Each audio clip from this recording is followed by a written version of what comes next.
पंजाब दा पंजाबी सुखन दा मान जनाब बाबा नजमी जी होरां नूं मैं कहांगा कि वो आउण कलाम सुनाण।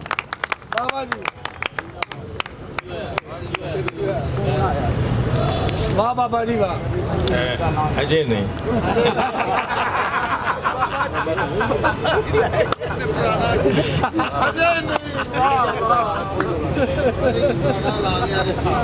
नहीं पता गल की खुदा गवाह कि मैं एक तो पूरी रात का जगराता और कम से कम 12-13 घंटे का सफ़र करके तो मैं कर नहीं गया। बैग मेरा पे है तो मैं इतनी बुरी हालत है कि मैं दस बयान नहीं कर सकता।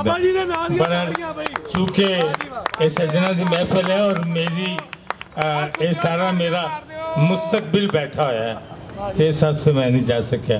बड़ी मुहब्बत थोड़ी तुसा मैनू मान देंदे हो।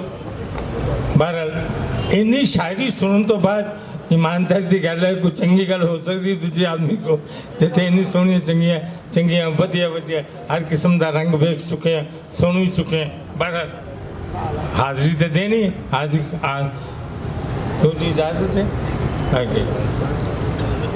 अंबर दा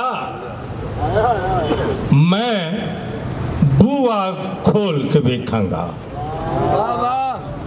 अंबर दा मैं बूआ खोल के वेखांगा रब दे नाल पंजाबी बोल के वेखांगा।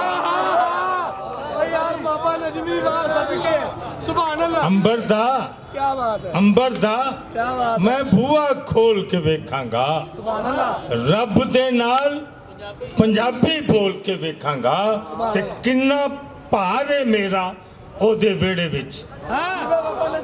किन्ना किन्ना भार है मेरा ओदे वेड़े विच ओदे तक्कड़ उत्ते तोल के वेखांगा।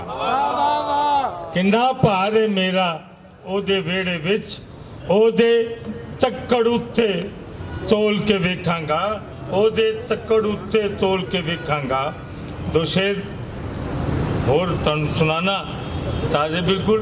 सूरज हत्थां विच फड़ांगा देख लियो।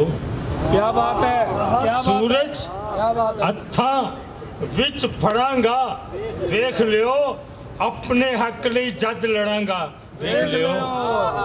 अपने हक लई जद लड़ांगा देख लियो ते मेरा रंग फड़नगे सब्बे मेरे बाद। मेरा रंग फड़नगे सब्बे मेरे बाद सूली उत्ते जद चढ़ांगा देख लियो। सूली उत्ते जद चढ़ांगा देख लियो। एक बार एक ताज़ा गजल सुना देने कि साडा रब भी साडे वल्ले हुण ध्यान नहीं दिंदा। साडा रब भी साडे वल्ले हुण ध्यान नहीं दिंदा। खबरे केदे कोलों डरदा कोई बयान नहीं दिंदा। खबरे केदे कोलों डरदा कोई बयान नहीं दिंदा। खबरे केदे कोलों डरदा ते मैनू अपने नाल खुदा दे गल करन दे मुल्ला। मैनू अपने नाल खुदा दे गल करन दे मुल्ला तेरे नालों बहुता ओनू मैं नुकसान नहीं दिंदा। मैनू ओदे अपने नाल खुदा दे गल करन दे मुल्ला तेरे नालों बहुता ओनू मैं नुकसान नहीं दिंदा। तेरे नालों बहुता ओनू मैं नुकसान नहीं दिंदा। ते इक्को रब नू सजदा करके सेठा दोवें निकले। इक्को रब नू सजदा करके सेठा दोवें निकले तेरे वर्गी रोटी मैनू क्यों रहमान नहीं दिंदा।